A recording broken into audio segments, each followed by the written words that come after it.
Hey guys, welcome back. Prabhas గారిది కల్కి 2898 so trailer అయితే వచ్చింది కదా. ట్రైలర్ చూసాక first of all me reaction ఏంటి? అంటే మీకు ట్రైలర్ చూడగానే మీకు ఏమర్థమైంది, ఎలా అనిపించింది? సో సినిమా ఎలా ఉండబోతుంది అనుకుంటున్నారు? సో ఎలాంటి రికార్డ్స్ క్రియేట్ చేస్తుంది అనుకుంటున్నారు? సో ఫస్ట్ అయితే కామెంట్ చేసేయండి ప్రభాస్ గారి గురించి అండ్ ట్రైలర్ గురించి. సో ట్రైలర్ మాత్రం నేనైతే ఇది వన్ వర్డ్లో చెప్పేది కాదు, చాలా చాలా అంటే బీభత్సంగా నచ్చింది. అంటే తెలుగు ఇండస్ట్రీ నుంచి ఇలాంటి ఒక మ్యాజికల్ మిరాకిల్, ఒక ఫ్యూచరిస్టిక్ పాస్ట్ ప్రజెంట్ ఫ్యూచర్ మూడింటిని కలిపి ఒక అద్భుతమైన సినిమా అయితే డెఫినెట్గా నాగ్ అశ్విన్ గారు అయితే మన ముందుకైతే తీసుకురాబోతున్నారు. సో అందులో అయితే డౌటే లేదు. అండ్ నాకు ఆ ట్రైలర్ చూస్తున్నంత సేపు కూడా సో ఆ విఎఫ్ఎక్స్ చార్ట్స్ కావచ్చు, సీజీ వర్క్ కావచ్చు, అండ్ మనకి ప్రభాస్ గారు లుక్ అయితే మాత్రం అమేజింగ్ ఉంది. అంటే పోస్టర్లు ఇవన్నీ చూసినప్పుడు చాలా ట్రోల్స్ వచ్చాయి మనకి, బట్ ట్రైలర్లో ఆ బుజ్జిలో ఆ బండి ఏదైతే ఉందో దాంట్లో కూర్చున్నప్పుడు కానీ అండ్ కామెడీ డైలాగ్స్ ఏవైతే చెప్తున్నాడో ప్రభాస్ గారు, అండ్ నాకు ఇంకా బాగా నచ్చిందంటే ప్రభాస్ నుంచి ఈ టైమింగ్ మనకి చాలా డార్లింగ్ అలాంటి సినిమాల్లో చూసాం ఆ కామెడీ టైమింగ్ అది. సో అది మళ్ళీ అయితే మనకి ఇందులో అయితే కనపడింది. సో దానికైతే నేను చాలా చాలా చాలా హ్యాపీ ఉన్నా. అండ్ ప్రభాస్ గారు లుక్ విషయంలో మాత్రం అసలు ఫుల్ సాటిస్ఫైడ్, చాలా బాగుంది. సో సినిమా విషయానికి వస్తే మాత్రం మనకి సినిమా మాత్రం చాలా ఇంట్రెస్టింగ్గా ఉంటుందని అయితే డెఫినెట్గా అర్థమైపోతుంది. అండ్ సినిమాలో క్యాస్టింగ్ ప్రతి ఒక్కరు, అంటే ప్రభాస్ గారు కావచ్చు, కమల్ హాసన్ గారు కావచ్చు, అమితాబ్ బచ్చన్ గారు కావచ్చు, అండ్ రాజేంద్ర ప్రసాద్ గారి క్యారెక్టర్ కూడా చాలా బాగుంది. అంటే ప్రతి స్టోరీ మొత్తం కూడా తను నరేట్ చేస్తున్నట్టయితే మనకైతే సో ఇక్కడ కనపడుతుంది. అయితే స్టోరీలో మనకి మెయిన్ అంటే ఇది ఈ పార్ట్ హిట్ అయితే ఇంకా చాలా పార్ట్స్ వస్తాయని చెప్పారు, బట్ ఈ పార్ట్లో చూసుకుంటే నాకు మెయిన్గా త్రూఅవుట్ సినిమాలో అంటే ఒకే ఒక పాయింట్ మీద అయితే మూవీ అయితే నడుస్తుంది అనమాట. అంటే మనకి అశ్వత్థామ క్యారెక్టర్ ఎవరైతే ఉన్నారో అమితాబ్ బచ్చన్ గారు అయితే ఆయన ధ్యానం నుంచి మేల్కోవడం జరుగుతుంది కదా. అండ్ మేల్కొన్నాక మనకి దీపికా పదుకొనే గారిని చూపిస్తారు. అండ్ దీపికా పదుకొనే గారు అయితే ప్రెగ్నెన్స్తో ఉంటారు. అండ్ ఆ బాబు ఎవరైతే ఉన్నారో సో ఆ బాబే ఈ ప్రపంచాన్ని కాపాడే బాబుని మనకి అశ్వత్థామ క్యారెక్టర్ ఉన్న అమితాబ్ బచ్చన్ గారు అయితే చెప్తారు కదా.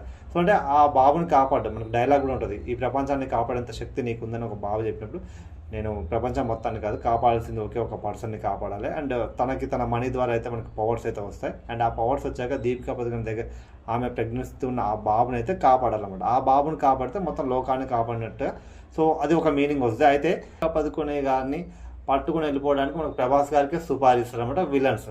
సో మనకి ట్రైలర్లో చూసుకుంటే ప్రభాస్కి అండ్ అశ్వత్థామ క్యారెక్టర్ అమితాబ్ బచ్చన్ గారికి అయితే విహారంగా ఫైట్ అయితే జరుగుతుంది. అండ్ ఒక డైలాగ్ కూడా ఉంటుంది అనమాట, ఇప్పటి వరకు నేను చేసిన ఏ ఒక్క ఫైట్ కూడా ఓడిపోలేదు, నా రికార్డ్స్ చూసుకోండి అని చెప్పి.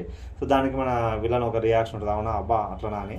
సో మరి అయితే అశ్వత్థామ అమితాబ్ బచ్చన్ గారితో ప్రభాస్ గారు ఫైట్, మరి అమితాబ్ బచ్చన్ గారికి ఫుల్ పవర్స్ ఉన్నాయి. మరి అలాంటి అమితాబ్ బచ్చన్ని ప్రభాస్ ఓడగొట్టాడంటే డెఫినెట్గా అయితే ప్రభాస్ గారు ఆయన మీద గెలిచే ఛాన్స్ అయితే ఉండదు. అండ్ చివరికి వచ్చేసరికి ఖచ్చితంగా ప్రభాస్ గారు ఈయనతో కలిసిపోతారు కాబట్టి అది ఏ పాయింట్ ఆఫ్లో కలుస్తారు, ఎలాంటి సిచ్యువేషన్లో కలుస్తారు అంటే విలన్స్ గురించి ప్రభాస్ గారికి తెలిసాక సో వాళ్ళు ఈ గ్రహాన్ని కూడా ఉన్న అన్ని గ్రహాలని వాళ్ళు దోచేసుకోవాలి, వాళ్ళ ఆధీనంలో పెట్టుకోవాలని వాళ్ళు అనుకుంటున్నారు కాబట్టి సో వాళ్ళకి ఎదురు తిరిగి వాళ్ళతో పోరాడాలని చెప్పి మనోడు రియలైజ్ అయ్యి అమితాబ్ బచ్చన్ వెంట అయితే డెఫినెట్గా వస్తాడు. అంతే, వేరే ఆప్షన్ లేదు. సినిమాలో మనకి అది క్లియర్గా అర్థమవుతుంది. ఖచ్చితంగా అమితాబ్ బచ్చన్ గారు, ప్రభాస్ గారు, దీపికా పదుకొనే అండ్ దిశా పటాని. సో దిశా పటాని మనకి భైరవ ఎవరైతే ఉన్నారో సో భైరవని లవ్ చేస్తారు అనమాట. సో ఆ క్యారెక్టర్ అయితే ఉంది. మరి దీపికా పదుకొనే ఎవరు అంటే దీపికా పదుకొనే ప్రెగ్నెన్సీ ఉంది, మరి ఆ ప్రెగ్నెన్సీ ఎవరు అంటే ఆవిడ ప్రభాస్ క్యారెక్టర్నా అది, మరి ఆ ప్రభాస్ క్యారెక్టర్ అయితే అతని పేరు ఏంటి? సో ఇది కొంచెం మిస్టీరియస్గా అండ్ ఒక క్వశ్చన్ మార్క్ అయితే ఉంచారు మనకి. అండ్ దాన్ని మనం మూవీలో చూస్తే తెలుస్తుంది. ఇంకొక విషయం ఏంటంటే కమల్ హాసన్ గారు అయితే లాస్ట్లో అయితే కనిపించారు కదా. సో కమల్ హాసన్ గారు ఒక క్యారెక్టర్ చేస్తే మాత్రం నిజంగా క్యారెక్టర్ కోసం అయితే ప్రాణం పెడతారండి. ఆ క్యారెక్టర్ చూడండి, అసలు ఆ గెటప్ ఏ రేంజ్లో ఉందో. చిన్న షార్ట్ ఒకటి వస్తుంది అనమాట. అండ్ లాస్ట్లో సో మన దీపికా పదుకొనే గారు ఒక డైలాగ్ చెప్తారు, ఇంత రక్తపాతం ఒక బాబుని కాపాడడానికా అని చెప్పినప్పుడు సో ఈ ప్రపంచాన్ని కాపాడడానికి ఇంకొక వెలుగు వస్తుంది అలాంటి ఒక డైలాగ్ అయితే వస్తుంది కదా. సో కమల్ హాసన్ గారిని అయితే ఆ గెటప్లో చూడవచ్చు. సో కమల్ హాసన్ గారిది ఈ పాటలో అయితే అంత ఎక్కువ అయితే ఉండదు. సినిమా ఎండింగ్ అయిపోయే టైంలో సో కమల్ హాసన్ గారి క్యారెక్టర్తో ఒక ట్విస్ట్ అయితే ఇస్తారని అయితే నేను అనుకుంటున్నా. సో ఓవరాల్గా ట్రైలర్ మాత్రం అదిరిపోయింది. ప్రభాస్ గారి లుక్ అయితే మాత్రం నెక్స్ట్ లెవెల్లో ఉంది. ప్రతి ఒక్క క్యారెక్టర్ కూడా చాలా బాగా, especially graphics work, CG work అయితే అదిరిపోయింది. ఆ షార్ట్స్ ఏవైతే ఉన్నాయో సో మనకి లాస్ట్లో బుజ్జిలోంచి బయటకు వచ్చే ప్రభాస్ గారు షార్ట్ కావచ్చు, దీపికా పదుకొనే గారు షార్ట్ కావచ్చు, అమితాబ్ బచ్చన్ గారు కావచ్చు, ప్రతి ఒక్క షార్ట్ కూడా చాలా క్లియర్గా చాలా బాగా తీశారు. సో ఓవరాల్గా అయితే ట్రైలర్ మాత్రం అదిరిపోయింది అంతే. ఇంకా సినిమా అయితే 27కి దుమ్ము లేచిపోద్ది. ఐ థింక్ ఈ మూవీ కొంచెం కాదు డెఫినెట్గా పాజిటివ్ టాక్ వస్తే నాకు తెలిసి ఇప్పటివరకు ఉన్న దంగల్ రికార్డ్ అయితే డెఫినెట్గా క్రాస్ అవుద్దని అయితే నేనైతే అనుకుంటున్నా. అండ్ మీరేమనుకుంటున్నారు? ప్రభాస్ గారు లుక్, ప్రభాస్ గారు డైలాగ్స్ కావచ్చు, ఇవన్నీ సో సలార్లో అయితే ఆ డైలాగ్స్ ప్రభాస్ గారి నుంచి వచ్చే కామెడీ టైమింగ్ డైలాగ్స్ అయితే మిస్ అయ్యాం. బట్ కల్కిలో మాత్రం ఇవి చాలా అయితే ఉన్నాయి. అండ్ మనకి ఇందులో బ్రహ్మానందం గారు కూడా అనిపించారు కదా ఒక షాట్లో. అంటే ఇక్కడ ఆ షార్ట్ చూసారు కదా బ్రహ్మానందం గారు, అక్కడ ఏంటంటే వీళ్ళు అమౌంట్ని ఆ యూనిట్స్ లెక్క మాట్లాడుకుంటారు. నీ దగ్గర 1 మిలియన్ యూనిట్స్ ఉన్నాయా, 1 యూనిట్స్ ఉన్నాయా అని. మన బ్రహ్మానందం గారు అయితే నా దగ్గర ఏం లేవు రాబాయ్ అని చెప్పి డైలాగ్ కావచ్చు. సో యా, అంటే మనకి ఫన్నీ వేలో తీసుకెళ్ళిండు. యాక్షన్, ఎంటర్టైన్మెంట్, మనకి ప్రతి ఒక్క ఎలిమెంట్ని అయితే మనకి ఈ మూవీలో అయితే నాగార్జున గారు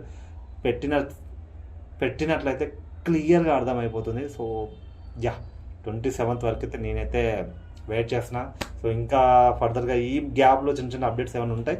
సో ప్రోగ్రామ్స్ ఉంటాయి, మనకి ప్రమోషన్స్ ఉంటాయి. ఎందుకంటే సో మన తెలుగు సైడ్ ప్రమోషన్ ఉన్నా లేకున్నా మనం ఓన్ చేసుకుంటే మనం చూస్తాం. బట్ నార్త్ కంపల్సరీ ప్రమోషన్స్ కాదు, ఎందుకంటే హై రేంజ్ బడ్జెట్, కొంచెం తేడా కొట్టినా కూడా చాలా ఇబ్బంది అవుద్ది. సో డెఫినెట్గా ఒక మంచి ప్రమోషన్ చేసి మూవీని బాగా ప్రతి ఒక్క గ్రౌండ్ లెవెల్కి ఇంజెక్ట్ చేసి మూవీని ఒక రేంజ్లో అయితే హిట్ చేయాలి. సో యా, మరి ఎలాంటి ప్రమోషన్ చేస్తారు ఏంటో చూద్దాం. సో ఇది ట్రైలర్ అయితే నాకు అర్థమైంది అయితే. సో ట్రైలర్లో చెప్పండి. అండ్ మీకు ఏమర్థమైందో డెఫినెట్గా కామెంట్ చేయండి. వీడియో నచ్చితే మాత్రం లైక్, షేర్, కామెంట్ అండి సబ్స్క్రైబ్ చేసుకోవడం మాత్రం మర్చిపోకండి.